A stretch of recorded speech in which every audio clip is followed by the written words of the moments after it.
চলো আজকে তোমাদের কাছে কী রকম কেকের ডিজাইন শেয়ার করছি তাহলে দেখে নাও। প্রথমেই বলে রাখি, অনেক হোম বেকার্সরা হয়তো এই কেকটা বানিয়েছে, বাট আমি এই ফার্স্ট টাইম বানালাম। হ্যালো, আমি তনু ফ্রম রেতোডাউরি। স্ক্রিনে দেওয়া নাম্বারে যে কোনো অর্ডার পারপাসে তোমরা আমাকে হোয়াটসঅ্যাপ করতে পারো। এই কেকটা অর্ডার পেয়েছিলাম ফেসবুক থেকেই। এক দিদিভাই তার হাজবেন্ডের বার্থডে পারপাসে আমার কাছে কেকটা অর্ডার করেছিল। ইনসাইড ফ্লেভার ছিল বাটারস্কচ, আর এটা পুরোপুরি কাস্টমাইজ একটা কেক ছিল।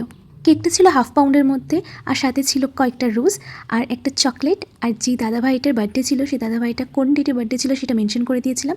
আর এরকম একটা টাইপের একটা কুকি কাটার দিয়ে আমি সাইডটা মার্ক করে দিচ্ছিলাম যেখানে আমি হ্যাপি বার্থডে। এই দিন ধরেই আমি এরকম টাইপের একটা কেক বানাবো ভাবছিলাম, ফাইনালি অর্ডারটা পেয়ে গেছিলাম। আচ্ছা জানো তো, এই যে ছোটো ছোটো জিনিসগুলো থাকে যেখানে ক্রিমের কাজটা থাকে সেখানে ফিনিশিং আনাটা ভীষণ টাফের একটা ব্যাপার হয়ে যায়। তাও ফাইনালি আমি ফিনিশিংটা এনে সেখানে হ্যাপি বার্থডে লিখে দিয়েছি।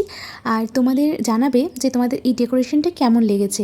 আর তোমরা যদি এরকম টাইপের ডেকোরেশনের কাজ নিতে চাও তো অবশ্যই আমার সাথে যোগাযোগ করবে। তারপর পুরো বেসটাতে একটু ফাঁকা ফাঁকা লাগছিল, যার জন্য আমি একটু ছোটো ছোটো হার্ট আমি দিয়ে ডেকোরেশন করে নিচ্ছি।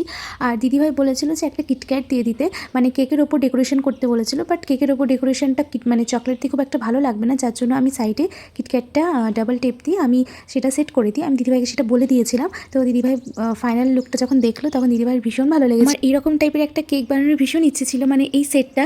তো ফাইনালি বানাতে পেরেছি। কেকটা যে অর্ডার করেছিল তার তো খুব ভালো লেগেছে, এবং যার জন্য অর্ডার করেছিল ওনারও খুব ভালো লেগেছে। তো ফাইনালি এবার জানিও যে তোমাদের কেমন লাগলো। তোমাদের যদি ভিডিওটা ভালো লেগে থাকে তাহলে অবশ্যই একটা লাইক এন্ড শেয়ার করে দিও।